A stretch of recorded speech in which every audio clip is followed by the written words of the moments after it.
Mainly, I think for me, it's I had two good mentors when I was going through my residency and also my internal medicine internship. And I think they basically really emphasized the human aspect as well as the science. So they basically wanted us to make good decisions based on science, but also to respect the patient and remember the human side of medicine. So I think that was one thing that it really helps me a lot. The other thing I think is right now I have, I guess, my colleagues that I work with. I think they really help me basically achieve and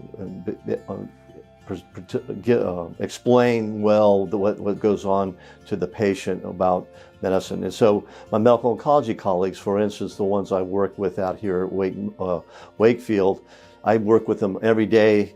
And we are fortunate in a clinic where we bump shoulders and we can talk and keep up with patients very well. The other thing is I have the radiology colleagues who are right down the hall. I can use them as a resource to learn from. And probably the most important thing is my fellow colleagues within the department. Every morning we have a conference where we discuss patients and show our cases. And I think from them I learn, we all can communicate information about literature, and also in each individual patients we get insights. So all these, I think, all help all our expertise with practicing medicine like that. So I think those are things I think. And then probably lastly, I've had a lot of experience. I've been doing this for almost 40 years, and I think that brings a perspective in watching the changes that have occurred in medicine. So things that we did years ago just totally, we wouldn't do it at all today. But I think it makes you open to change, and I think you learn and change as you go through life and you see patients and watch the evolution of medicine. I like to think about myself as a companion and a guide for the patient.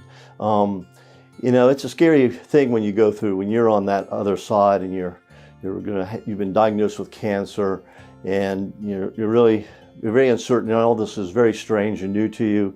And I think, unfortunately, in medicine, our field is not well taught in the medical school. So I think even other doctors, they just cannot really basically explain very well what we do. So I think a lot of it's just trying to explain it to them, and it's also like you're trying to help them go through the whole process. You're basically saying that, yeah, I'm here with you, and the way I almost look at it, I could easily be on the other side of this conversation. I'm the patient, and one of my colleagues is telling me, well, you got cancer, you're going to have to be treated. So I think that is where I look at all my patients, is that, I could be there in their same position, and I like to try to, as I say, support them, bring them through, guide them through, give them the information, but they have to, it's a process that we all have to sort of go through. Well, I grew up near a major medical center university, and my friends, my neighbors' friends, or my childhood friends, their fathers,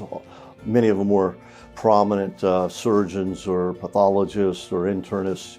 And so as a young person, we would sometimes go over and visit their labs. So I used to go over and visit their labs, and it fascinated me just to see science in a practical way, trying to treat patients.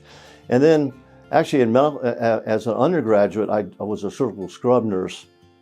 And so I saw a lot of surgery and anatomy and again, medicine in that perspective. So those were all things that sort of led me toward medicine. Though I like science, and though I also like the humanities, the history and other things like that.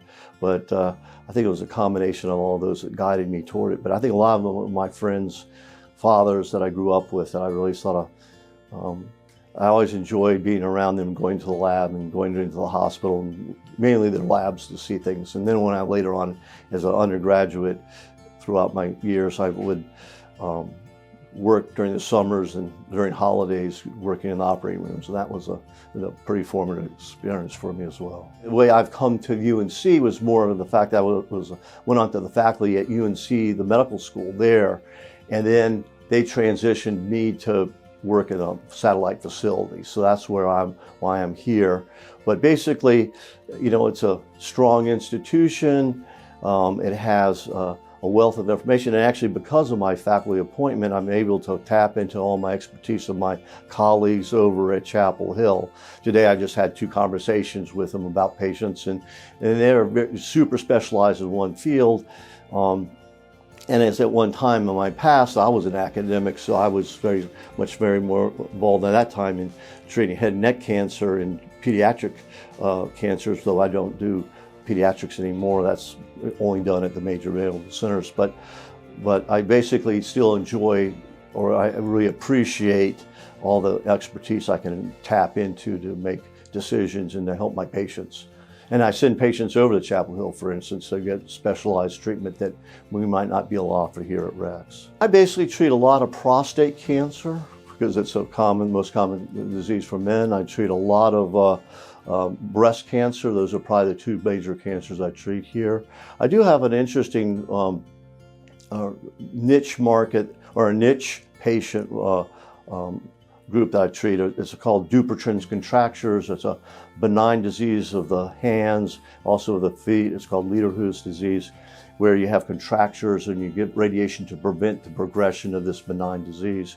But in terms of other major cancers, I treat colorectal cancers and lung cancer, head and neck. I do treat head and neck cancer, but mainly the big patient loads are going to be prostate and breast cancer patients. I think I'm an experienced physician that has done this many times, and I like to hope I can ease their concerns and make them feel they're supported throughout the treatment. And it's not just myself, it's my wonderful staff here. I mean, I think they're really, I would say they are really what makes this place so good. They're very supportive, and it's like maybe it's a little bit smaller. It's not a big clinic, so we sort of, I think everybody knows what's going on, so we can communicate well with each other. Also, the fact that I have my medical oncologist colleagues right here with me, that we oftentimes work together in terms of getting chemotherapy and radiation therapy. So that's, I think that really makes it, for patients, things are a little bit more seamless, so things fit together better here because of that. The thing I like to do the most, I do ride my bicycle, and I usually about every morning I try to get out and ride for a few miles before I go to work. So I think that's the one thing I do like to do a lot. And then of course on my days off I do take longer rides. But I live in Raleigh, so I have all my pathways are through neighborhoods and side streets there. I avoid the busy streets which are dangerous.